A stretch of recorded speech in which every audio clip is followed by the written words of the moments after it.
Jurangan gitu ya. Mau kita perek ide ya. Kemudian dari bujo ya. Sing tes ben maco.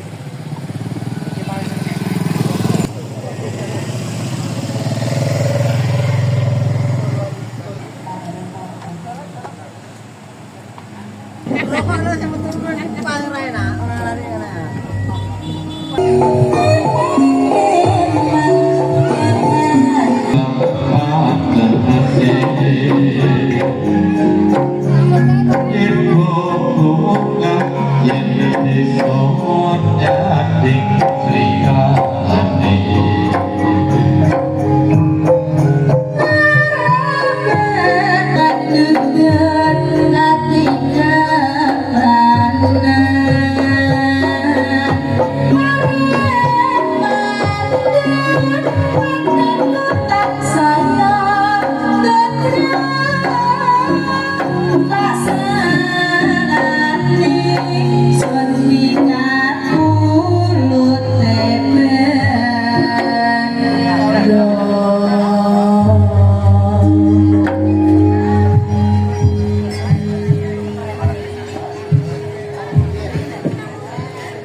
Ngapunten Pak, nggih, mungkin nek wonten aku dhisik kok digureno, diguri dhisik kok ngapunten. Menungso niku mboten lepas saking tumindak lali untuk niku menanggung. Karena nek wonten kesalahan tertentu kanca-kanca seniman-seniwati mulai pramugari sipir ngantos yoga tukang sampun maksudnya ngapunten yen kathah. Sak pantese mawon yen mungkin berkatan. Titipan waro-waro jembatan panjenenganipun Bapak Sukadi kalian Ibu Santi setunggal Mirawati saking Bantar kalih katerima saking Parengan kadukung sound system kawisote Galaxy Mijil saking Tanggulaning Montong punenget-enget Sabtu wage malam minggu kliwon wonten dalemipun Bapak Sukadi Ibu Sati Jateng Cilik. Mekaten waro-waro kaliyan Pak Sadi atas peratosanipun matur sembah. Nggih. Langsung ya. Ingkang sampun katuran sampun sedaya kemawon kula aturi jengkar saking papan pinaranipun tumuju dhateng sasana langit beksan. Langsung baris mangke tobahanipun ingkang nuwun kanca-kanca pramugari. Langsung ketek ora iki. Ayo langsung ketek ora kari beksa. Hah?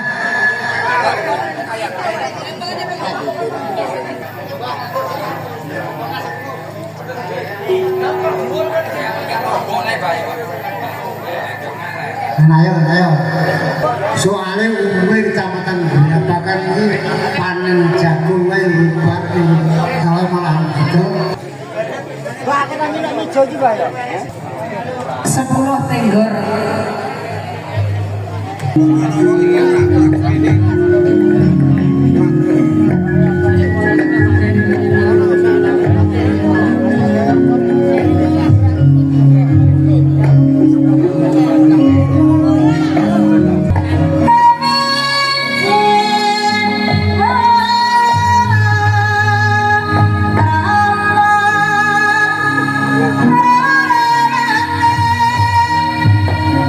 Jiwa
Pasar ano. Ya.